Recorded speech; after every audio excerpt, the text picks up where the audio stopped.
In 1939, World War II began. Hitler had set Europe ablaze.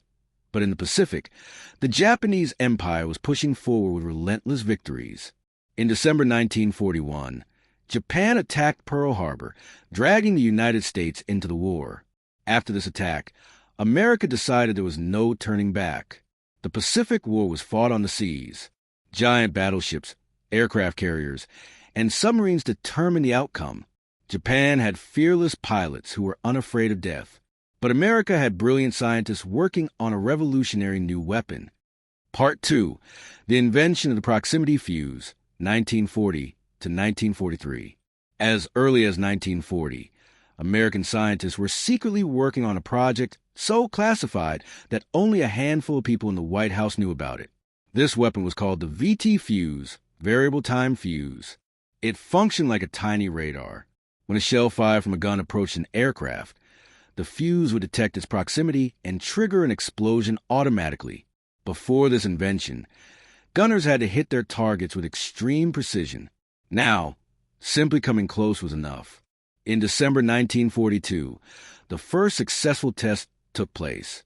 By late 1943, these shells were mounted on U.S. Navy warships. Part 3. The Pacific Battles, 1944. In June 1944, the Battle of the Philippine Sea was fought.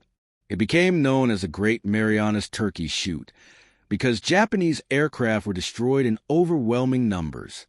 U.S. ships armed with a proximity fuse shredded Japanese pilots in midair. The Japanese were stunned. They suspected the Americans had developed some mysterious weapon, but they could not comprehend what it was. Part 4. The Rise of the Kamikaze, 1944 to 1945. In October 1944, during the Battle of Leyte Gulf, Japan unleashed its deadliest strategy, kamikaze attacks. Pilots were ordered to load their planes with bombs and fuel, then deliberately crash into enemy ships.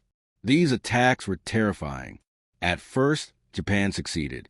Several American ships were sunk, but soon the proximity fuse changed the battlefield. As kamikaze planes approached, American gunners detonated them midair before they could ever reach their targets. Part 5. The Battle of Okinawa, 1945. In April 1945, the Battle of Okinawa became the bloodiest naval battle of World War II.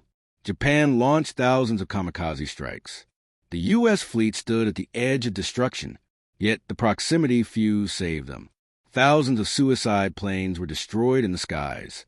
Eyewitnesses described the heavens filled with fire and smoke.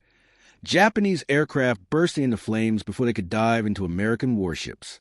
The pilots were left bewildered, unable to understand why their missions failed.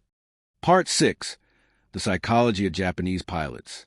Many Japanese diaries captured their despair. The American guns are invisible, yet our planes explode in the sky.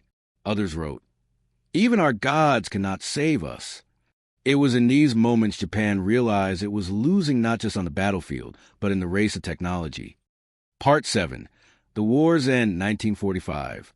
In August 1945, the United States dropped atomic bombs on Hiroshima and Nagasaki. But even before that, the proximity fuse had already crushed Japan's hopes at sea. By September 1945, Japan surrendered. Historians note that without the proximity fuse, the kamikaze campaign might have inflicted devastating losses and even forced the U.S. out of the Pacific. Conclusion. This story teaches us that wars are not won by bravery alone. Science and technology often decide the final outcome. The courage of Japan's kamikaze pilots was unmatched, but America's proximity fuse left them shocked, powerless, and ultimately defeated.